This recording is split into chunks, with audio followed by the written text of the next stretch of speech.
The United Kingdom is a maritime nation. Over 90% of UK trade runs through the UK's 51 major ports, fueling the supply chains that connect us to the global economy. The sea has shaped the history of these islands, where there's now a global transition to clean shipping underway. Continuing our rich heritage of maritime innovation, regions across the country are now mobilising to position the UK at the forefront of reducing emissions and the adoption of clean maritime technologies. My name is Bob Sanguinetti, CEO of Aberdeen Harbour, one of the busiest ports in the UK and the leading offshore energy hub in Europe. When it comes to reducing carbon emissions, Bob and his team have an ambitious green port strategy. And it begins with the ships that dock in the harbour and where they get their power when they're in port.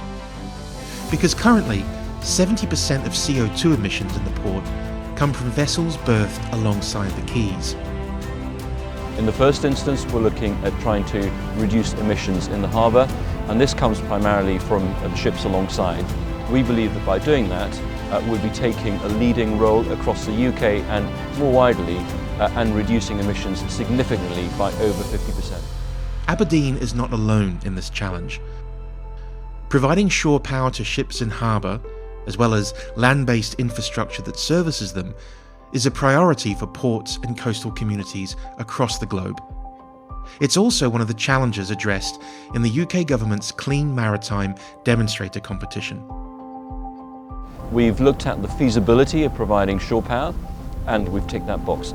We've looked at the practical aspects and the practical challenges of providing shore power, and we've ticked that box as well. So we now know what changes we need to make to the infrastructure from the port side, and we know what changes the ship owners or the energy companies who charter those vessels, what they need to do to adapt the ships to be able to receive that shore power.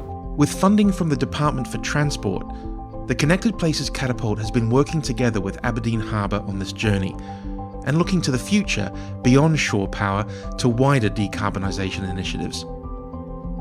We've created the Port Decarbonisation Tool, which can be used by ports across the UK to understand the many different opportunities for reducing carbon emissions.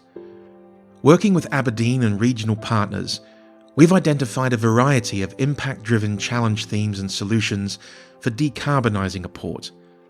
The tool allows a port to take a holistic view of the cost, impact, and feasibility of these solutions in order to build confidence and focus effort.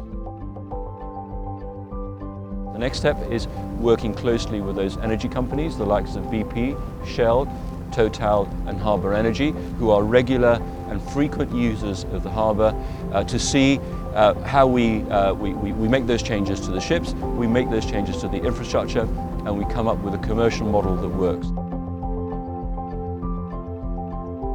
And we're now on the cusp of something really special, of playing a key part in energy transition, not just for the northeast of Scotland, but for the UK as a whole.